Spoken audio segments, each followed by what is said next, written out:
Hello, everybody. Anthony Maddock here, one of the course directors for the School of Medicine Ultrasound thread. This video is going to be brief and go over some of the main changes that are going to need to be instituted because of the COVID-19 pandemic. But before we jump into all that, I just wanted to make one quick and exciting announcement, and that is we have a new member of our leadership team, Dr. Sukhdeep Singh, who is one of my colleagues in emergency medicine, is going to be one of the co-directors and joining the team from last year. That includes, of course, Dr. Charlie Goldberg and our admin support, Ms. Catherine Durant. Oh, awesome. Thank you, Anthony, for introducing me. Super happy to be part of the team. And I guess I started being part of the team at a bad time because there's a pandemic going on and a lot of changes had to be made. But hopefully this is a good start, and we can kind of show you some of the things we're going to be doing to make this next year doable, enjoyable, and safe. All right, so with that, let's go ahead and get started and tell you a little bit about the pandemic plans. First, I want to say things will be same but different. Anthony, you want to elaborate on what we mean by that?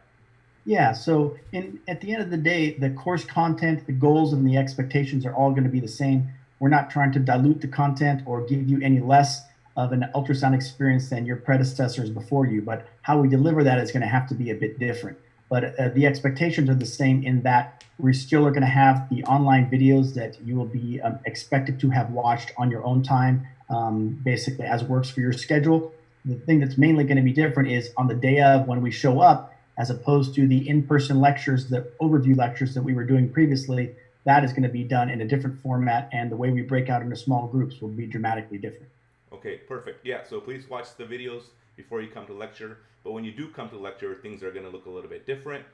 First and foremost, you're going to be in your PBL groups because your PBL groups are family for the year.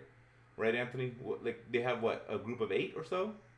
Yeah, exactly. So from my understanding that the PBL groups are on the order of to 6, 7, or perhaps 8 students in each group. And to maintain continuity and try to minimize the amount of kind of cross,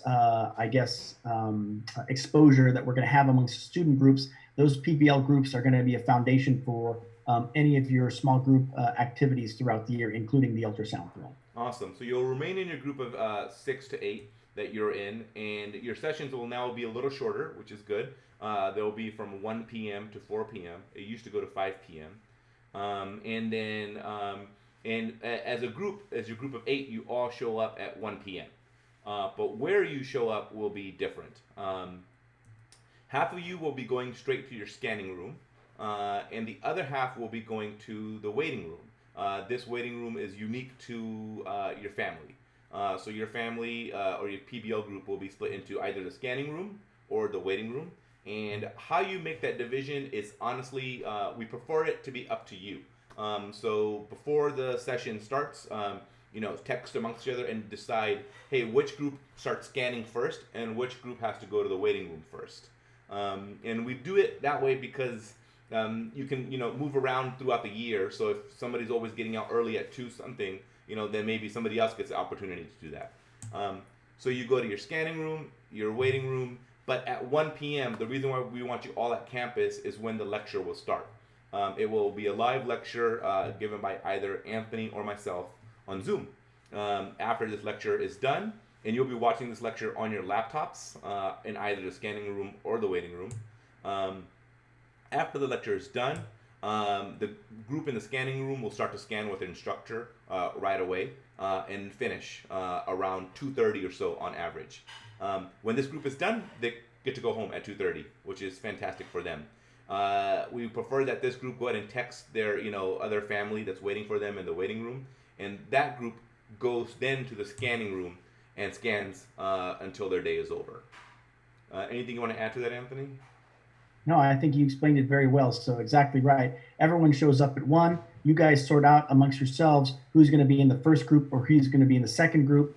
You split up according to the flow sheet that you see here on the screen. Either Suk or myself will deliver a very brief kind of overview lecture that's a distillation of the video that you guys watched at home. It's not going to be the same video, and it's not going to have all of that same material. It's going to go over just the highlights or the areas that we think might be problematic so that we can emphasize those things. And also being a live Zoom format will allow you to ask questions via the chat function.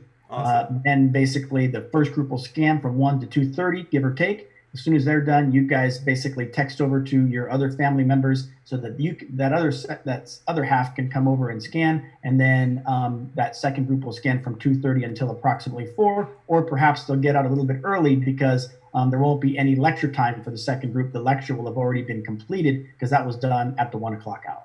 Awesome. So the advantages of this is, the group sizes will be small. So, your PBL group will be broken down to either a group of 3 or 4 at most. Mm-hmm. And you'll stay within, this group of 8 people for the whole year. So there'll be very little, cross-pollination, if you will, very little exposure. And then the other advantages is that the people that get to go first always get to go home at 2:30. So having said that, advantages, there's always disadvantages. The disadvantages is one group will unfortunately be in the waiting room from 1 to 2:30. And one group will have to stay until 4 p.m. But as Anthony mentioned, right, the waiting room group won't have to have the lecture again via Zoom. So when they start, they get to start right away and likely finish a little earlier than 4 p.m. Also, we would suggest you make use of this time and do some emails and do some work that you have to do, because you'll always have this dedicated hour and a half of protected time, if you will, to get some stuff done. Yeah, and along those lines too, if you don't mind, just a quick aside, we also didn't want to be so rigorous and break you guys up into who comes in the first group and who comes in the second. As adult learners, we figure you guys can have the autonomy to determine that yourselves, and you can make it equitable so that you can, alternate who's in the early group or who's in the late group, or perhaps there's some amongst you that would rather take a longer lunch break or whatever and prefer to basically go in the second group, or whatever the case may be. You guys can sort it out amongst yourselves and make it equitable, because you'll have that autonomy. Right, perfect. So make it fair amongst yourselves. And this kind of leads to, I think, my question that I'm sure a lot of students will think about, Anthony, which is, if you're in the second group, why not just show up to campus at 2:30? Why do you have to be there by 1 p.m.?